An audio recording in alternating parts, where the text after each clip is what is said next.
I just had the thought because I was walking around in Target the other day, checking as I do to make sure if they had any Star Wars Black Series figures available that As I Jerrett does. didn't currently own. And spoiler alert, they did not. That's but while I because was you own all of them, that is Jerrett. true. I'm waiting for the new waves to hit the shelves. But while I was doing that, I was looking around at all the other stuff because sometimes I just like to see what potentially else there could be. And lo and behold, I spied a toy from childhood making a comeback on the shelves again. Bratz dolls. No, I feel like they maybe never left. Oh, maybe but this is like a very, I want to say there was a show. Pretty sure there was an animated show in like the early 90s. Ooh, Bionicle? No, the early 90s. Bionicle, okay, never though, mind. super cool. Bionicle ruled. You think Legos are cool? Fuck Bionicle Lego. were so cool. Bionicle were way cooler than Lego. I had all the posters, and I hung them up on my ceiling so I could look at them while I slept. That's peak kid stuff. Did you ever have the ones too? This is not the topic, but this is a great follow off. Did you ever have the ones that were like the successor to Bionicle that you could like push the back and their heads would like jut forward and like snap out like this, and you could, and the whole point was you would like fight them against each other because they had a little like mask that was under a protective flap on their head, and it was kind of like the Rock'em Sock'em bots. Things where if you were able to pop the cover off and make them lose the like little mask inside it, you technically won. But yeah, not as cool as Bionicle with the disc fling in action. No, yeah. See, our Bionicles, I think, were like the first wave, where some of them had like discs. I think others did have like a little button in the back if they had like sword arms or something. Right, because one did have like the big axe, the green some guy. of them were more like melee characters. Yeah. So It wasn't Bionicle, even though yes, I played. wait, can I reasonably guess it? I don't know if it would have been in your Early 90s? early 90s. It's animal centered, but it's in like the same way of like Ninja Turtles. Oh, blah, blah, blah. Well, in the same way as Ninja Turtles. I was going to say whatever show Cheetara is from. Oh. Thundercats. Oh, no, not Thundercats Oh, either. nope, that was my only guess. It is Street Sharks. Did you ever see Street Sharks? Oh, God, Street Sharks Yeah. are coming back? There were figures of them. I took a picture of it and everything, and I sent it to my brother. And I was like, holy shit, Street Sharks are coming back. I didn't think that franchise was a success in the 90s. I didn't think so either. But I still can remember the commercial in my head of like, because like that's what all 90s kids, especially for like action hero sets or even like anything like that. It's like they try to make it so like cool and cinematic, but you still like see, which I think is cool. So all the kids playing with it. So you're like, oh my God, I can bash my Street Shark through this fake wall, and it's cool. And, like, I feel like I remember that commercial. Yeah, and then, I still remember the Street Sharks as they're like yelling it in the thing. Oh yeah, they did like the voice like distortion. Yeah. Oh my God. I was telling Sam the story earlier, and she was like, that sounds like the most 90s thing ever. And I was It like, yeah, it was, really yeah. was. But that got me thinking of like throwback toys and stuff like that. And what is one of your, maybe not your like first earliest memory, but like one of your like favorite childhood toys? Sky Dancers. Skydance. Oh, Skydance. yeah. Easy response. We loved Sky Dancers, which like they were just these little plastic, probably about yay big, like maybe a few 6-8 inches tall, maybe something like that. But they were just like little plastic fairies that had wings, which were really just their arms. Yeah. And they kind of ended in like the shape of a boat oar or like a really janky, non-aerodynamic plane wing. Yeah. And you would put them on their little stand because they hooked into a little stand, and kind of like a super dreidel.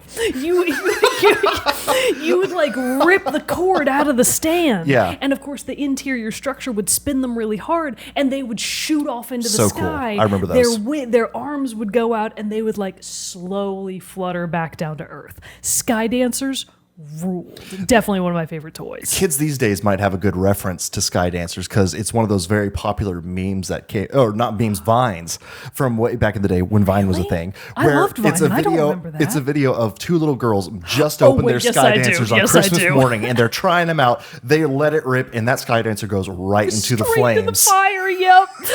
Straight to the fireplace. Horrified that her Christmas is gone to hell. Oh my God. So like Street Sharks weren't things that I played with either. I think a couple of my friends maybe had them, and I like wanted one, and now I'm kind of like kicking myself that I didn't buy this Street Shark that I saw. But one of my earliest toys or games that I remember playing, but it was called Wild Woolly or Wild Woolly Willy? I feel like Wild Woolly Willy is for sure somebody's porn name. How'd you guess mine? God damn it. Some actor out there. Oh, no. Wild Woolly. It was so fun. I mean, granted, this game came out early 90s. I had this when I was it was 94. So I was like, 4 years old. And I love this game. I still remember it. Basically what it is, there's like a cage and you could put these plastic, colorful, basically tongue depressors, but like more flexible than a wooden tongue depressor, but just like little plastic strips. And you would put them and build the walls of Wild Woolly's cage.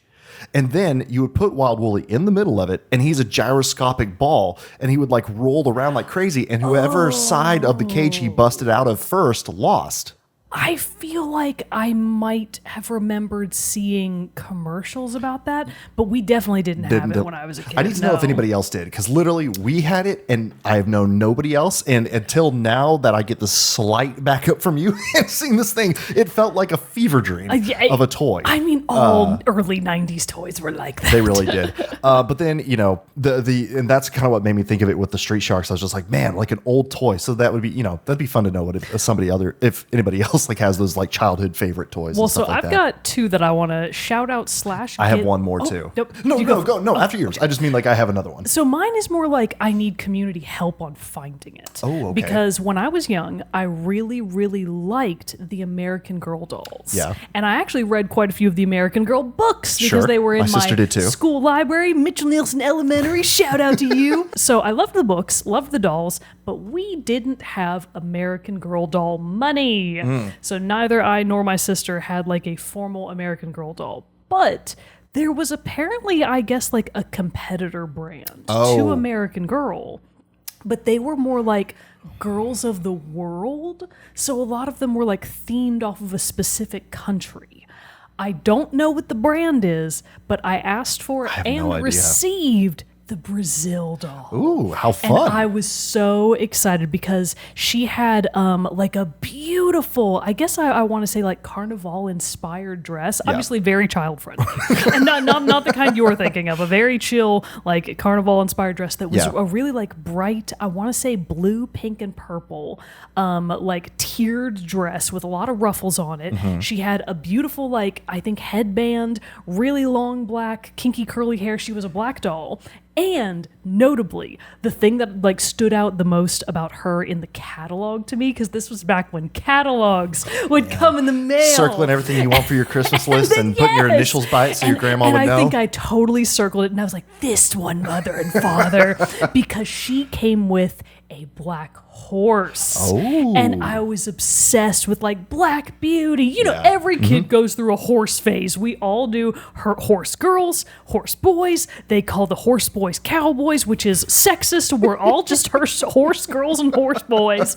But she came with a beautiful, like, that cheap material that they often put on old toys that was supposed to make them like soft fur, but it was more like a really thin sort of velveteen felt coating. But like a little bit longer than what like a normal velvet thing would be. A little bit longer than that. Yeah. Like that's what the horse was coated in. Oh, I know exactly what kind of material you're talking about. Yes, yeah. I bet if you felt it, you'd be like, yeah. But it's like it's super thin because if you scratched it, you would like scrape it off, and then your horse was like and the horse winds up looking real janky. But I had the doll and I had the horse, and I remember loving them. I don't know what they're called or like what the brand was. So if anybody can help me find them, I will love you forever. Yeah, well, and I tried searching those terms on it, the in internet sleuths Google, out and there. I couldn't find anything that looked.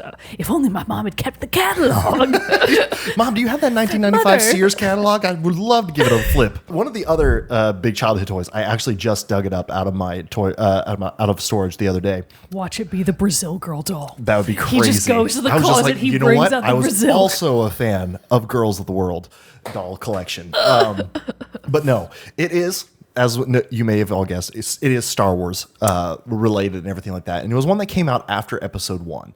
And this toy was so cool. It was one of Darth Maul's probe droids that he sends out in the middle of it. And what made this one fun is it would set it on a little stand, and then it would... Actually, I'm very dumb. It's right here. Yeah, bring it over. Show and tell. So basically... It's very cool. It would stand. It would be on a stand, which I thought in my mind's eye was like as tall as me. It's literally like 3 feet. Yeah, tall. 3 feet off. It's pretty small. It is T-ball level. It is, yeah, it's T-ball level. But so you got this, which by itself looks awesome. I've got it up on its stand just in the corner of my room just because it looks cool. It is missing its little like antenna, but that's like the only thing that's missing. I just wanted to get the weight of it. But- It's actually very light. Yeah. So it sits on this and it spins around when you turn it on, makes sounds, makes noises. But then you, as the player, are holding a lightsaber. A lightsaber. Very cheap one. But still, it has a button. You Awesome. turn it on. I don't have batteries in any of the stuff because I didn't want it to corrode. But you turn it on and it would send an infrared signal from the lightsaber to the droid.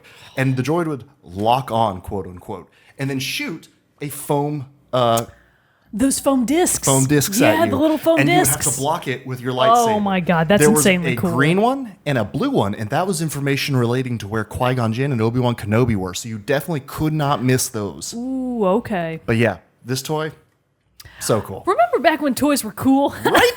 Back when. Right? Speaking of old toys, this is kind of the last one that I want to focus on because it is actually so old. Our copy was not from this particular era, but it was the exact same game. Do you happen to remember Green Ghost? No. Oh, okay, hang on. First of all, it is maybe you'll kind of recognize the Board game? art. Board game. Green Ghost. No, I've never seen this. Green Ghost ruled. Okay, so I don't even remember how the game was played. Yeah. I don't remember exactly what the premise was. I think you were like trying to escape a haunted manor or like a haunted forest or something. But the whole thing that made it so cool is how incredibly 3D it was. Mm-hmm. Because I remember we used to set it up and it was big. Yeah. Like the board was a few feet long, but then it was skinnier around. So it was just like a big, long, skinny board. And you would place all of these little like plastic or cardboard houses or like little prop pieces, little things all over the interior, all over the surface of the board. Yeah. And then the titular Green Ghost would go on the very top, and he was actually like the biggest piece around, and he was a glow in the dark plastic ghost. And That's the cool. whole shtick of the game was that you played it in the dark. Because the whole board glowed. That's so you really would have to cool. like set it out in advance to let it absorb the light. solar charge. Yes, you would have to like let it get the light, and then you would turn off all the lights and put it together and play the game. Incredible. I remember being obsessed with Green Ghost. We would specifically set it up and play it in my sister's room in the first house I remember growing up in. Yeah. And I assume we probably sold our copy in a yard sale at some The point. glow in the dark effect wore out after a couple Oh years. yeah, I'm sure it did. The copy that we were just looking at on eBay, because it's from the 60s. I'm not sure Oh, if I shit. specified that. Green Ghost is at least as old as the 60s. Oh, wow. I'm not sure. I kind of doubt it existed before that. Ghosts in the 50s? Satan. Right. God, no. But so it's a really, really old game. I'm sure our copy was newer than that, but that copy we were just looking at from the 60s was selling for $200. So kind of like your Star Wars Epic Duels game, Yeah. it's like a collector's item now. Oh man, we need to talk about that. We do. Like that Oh, deserves we as an episode all in of itself because it's such a cool game. We should just do us playing Epic Duels. Yeah. Well, there it is. We should There it just is. do that. But yeah, tell us if you have your favorite childhood toys. We'd love to hear about and talk with wax nostalgia, as they say. And If you were born after 2010, do not interact.